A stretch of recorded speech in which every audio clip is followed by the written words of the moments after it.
ஒரு import string நமக்கு குடுத்துருக்காங்க. செட் ஆஃப் பேரந்தசிஸ் இருக்கும். அதுல வந்து லெஃப்ட் அண்ட் ரைட் பேலன்ஸ்டா இருக்கான்னு செக் பண்றது தான் இந்த கோட். ஸ்டாக் வச்சு பண்ணலாம். ஸோ நம்ம இன்புட் வந்து நம்மளோட ஸ்ட்ரிங் லென்த் என்னன்னு குடுக்கணும். அதுக்கப்புறமா செட் ஆஃப் ஸ்ட்ரிங்ஸ் அது வந்து கண்டிப்பா ஓப்பன் அண்ட் குளோஸ் பிரேஸஸ் மட்டும் தான் இருக்கணும். நம்ம அவுட்புட் வந்து பேலன்ஸ்டுன்னு பிரிண்ட் பண்ணணும். If open brace and close brace are equal இல்லன்னா அன்பேலன்ஸ்டுன்னு பிரிண்ட் பண்ணணும். நம்மளோட இன்புட் ஆர்டர் இப்படி இருந்துச்சு. ஓப்பன், 3 குளோஸ், அதுக்கப்புறமா 2 ஓப்பன். நம்ம இந்த கேரக்டர வந்து இண்டெக்ஸ் மூலமா ஆக்சஸ் பண்றோம். இண்டெக்ஸ் 0ல இந்த இண்டெக்ஸ்ல இருந்த கேரக்டர் என்ன? இண்டெக்ஸ் டாட் கேர் அட்ன்னு போட்டுட்டு, நம்ம வந்து 2 வேரியபிள் இங்க யூஸ் பண்றோம். Open count and close count. Open brace வந்துச்சுன்னா, ஓப்பன் கவுண்ட்ட வந்து இன்கிரிமெண்ட் பண்றோம். குளோஸ் பிரேஸ் வந்துச்சா, குளோஸ் கவுண்ட்ட இன்கிரிமெண்ட் பண்றோம். அட் த எண்டுல வந்து 2மே மேட்ச் ஆச்சு அப்டின்னா, பேலன்ஸ்டுன்னு குடுக்குறோம். இல்ல அப்டின்னா, அன்பேலன்ஸ்டுன்னு ரிட்டர்ன் பண்றோம். நம்மளோட ஸ்ட்ரிங்க வந்து இண்டெக்ஸ் வைஸ் ஆர்டர்ல ஆக்சஸ் பண்ணா, ஃபர்ஸ்ட் இண்டெக்ஸ்ல இருக்கக்கூடிய எலிமெண்ட் வந்து open brace. Open count increment பண்றோம். லைக்வைஸ் என்டையர் ஸ்ட்ரிங்கையும் நம்ம பெர்ஃபார்ம் பண்ணிட்டு, பேலன்ஸ்டா இல்லையான்னு அவுட்புட் பிரிண்ட் பண்ண போறோம். ரொம்ப சிம்பிளான ப்ரோகிராம் தான். ஃபர்ஸ்ட் யுட்டிலிட்டி பேக்கேஜ் இம்போர்ட் பண்ணிட்டு, ஒரு கிளாஸ் கிரியேட் பண்றோம். கிரியேட் பண்ணதுக்கு அப்புறமா, இப்போ கேன் ஃபார்ம் பேலன்ஸ்டு சீக்வென்ஸ் இதுதான் நம்மளோட மெத்தட் நேம்.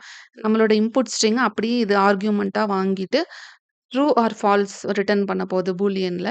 ஃபர்ஸ்ட் நம்ம எட்ஜ் கேஸ் செக் பண்ணிக்கலாம். ஃபர்ஸ்ட் ஒருவேள அந்த இன்புட் ஸ்ட்ரிங் வந்து எம்ப்டியா இருக்குது, ஆர் அதோட லென்த் வந்து 0வா இருக்குதுன்னா, ரிட்டர்ன் ஃபால்ஸ். ஏன்னா எம்ப்டி ஸ்ட்ரிங். இப்போ யூசர் குடுத்த இந்த ஸ்ட்ரிங்கோட லென்த்த கால்குலேட் பண்றோம். கால்குலேட் பண்ணி லென்த் அப்படின்னு நம்ம சேவ் பண்ணி வச்சுக்கிறோம். இப்போ நம்ம அந்த லென்த்த செக் பண்றோம். ஒருவேள லென்த் வந்து ஈவன் நம்பரா இல்லன்னா ஃபால்ஸ் ரிட்டர்ன் பண்ணும். ஏன்னா open brace and close brace பேலன்ஸ்டா இருக்குதுன்னா, கண்டிப்பா அது ஈவன் நம்பரா தானே இருக்கணும். 2 செட்ஸ் இருக்கு. ஸோ 2 பேலன்ஸ்டுன்னா கண்டிப்பா அது ஈவன் தான். ஸோ ஈவன் இல்லன்னா ஃபால்ஸ் ரிட்டர்ன் பண்ணிக்கிறோம். அதுக்கப்புறமா ஓப்பன் கவுண்ட் இனிஷியலைஸ் பண்றோம். குளோஸ் கவுண்ட் இனிஷியலைஸ் பண்றோம். 2யும் ஃபர்ஸ்ட் 0ன்னு இனிஷியலைஸ் பண்ணிட்டு, ஃபார் லூப் மூலமா இண்டெக்ஸ் 0லேருந்து இந்த ஸ்ட்ரிங்க வந்து செக் பண்றோம். இப்போ கேர் சிஹெச் ஈக்குவல் டூ இந்த ஸ்ட்ரிங்ல இருக்கக்கூடிய இண்டெக்ஸ் 0ல இருந்த ஃபர்ஸ்ட் கேரக்டர நான் செக் பண்றேன். கேரக்டர் வந்து ஓப்பன் பிரேஸா இருந்துச்சுன்னா, ஓப்பன் கவுண்ட்ட இன்கிரிமெண்ட் பண்றேன். குளோஸ் பிரேஸா இருந்துச்சுன்னா, குளோஸ் கவுண்ட்ட இன்கிரிமெண்ட் பண்றேன். 2மே இல்லாத வேற கேரக்டர்னா, நமக்கு இன்வாலிட் கேரக்டர்ன்னு போட்டு ஃபால்ஸ் ரிட்டர்ன் பண்ணிரும். அதுக்கப்புறம் வேற செக்கிங் எதுவும் நடக்காது. இப்படி அந்த ஸ்ட்ரிங்கோட எண்ட் வரைக்கும் செக் பண்ணிட்டு, அதுக்கப்புறமா பேலன்ஸ்டான்னு பார்க்கக்கூடிய லைன் இங்க இருக்கு. Return open count equal to close count 2 match ஆச்சுன்னா ட்ரூ ரிட்டர்ன் ஆகும். இல்லன்னா ஃபால்ஸ் ரிட்டர்ன் ஆகும். இப்போ மெயின் மெத்தட்ல ஸ்கேனருக்கு ஒரு ஆப்ஜெக்ட் கிரியேட் பண்ணிட்டு, யூசர் கிட்ட அந்த ஸ்ட்ரிங்கோட லென்த்த இன்புட்டா வாங்குறோம்.